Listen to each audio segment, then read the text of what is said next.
Montmartre, les touristes et les amoureux de Paris raffolent de ce village urbain avec ses rues étroites, sa place du Tertre, ses escaliers, sa vigne. Ici, de nombreux artistes ont créé des chefs-d'œuvre, car au 19e et au début du 20e siècle, la butte Montmartre est le centre du monde artistique. Je suis devant le numéro 12 de la rue Cortot. L'artiste peintre Suzanne Valadon vécut ici de 1912 à 1926.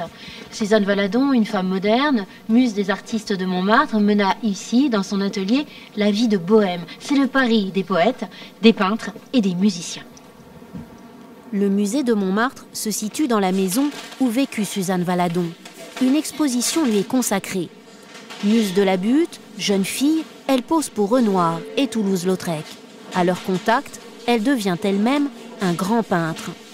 Sur les murs, les œuvres de Valadon, mais aussi de son fils, le peintre Maurice Utrillo, et de son mari André Hutter, un trio de peintres surnommé le Trio Infernal. En 1909, Suzanne Valadon fait la rencontre d'André Hutter et c'est la morpho. C'est à ce moment-là que commence cette aventure où ces trois personnages avec de fortes personnalités cohabitent et s'enrichissent les uns les autres pour peindre et aussi pour mener une vie très bohème. Et voici l'atelier reconstitué où ces trois artistes ont développé leur talent. Des artistes atypiques. Suzanne Valadon a 21 ans de plus que son mari André Hutter. Elle veille aussi sur son fils Utrillo, alcoolique. Mais le génie de la création est bien là. Valadon aime représenter son jeune mari. Utrillo, lui, n'a pas son pareil pour interpréter le côté enchanteur de la butte. Certains paysages n'ont guère changé.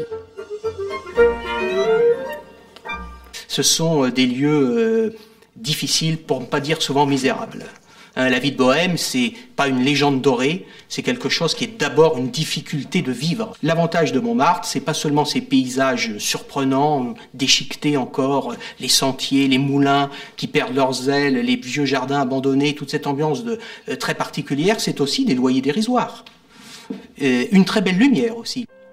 Si le quartier a su garder son charme d'antan, c'est grâce au travail de l'association du Vieux Montmartre.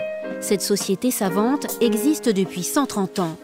Elle conserve dans ses réserves toute l'histoire de la butte, comme celle du cabaret du Lapin à Gilles.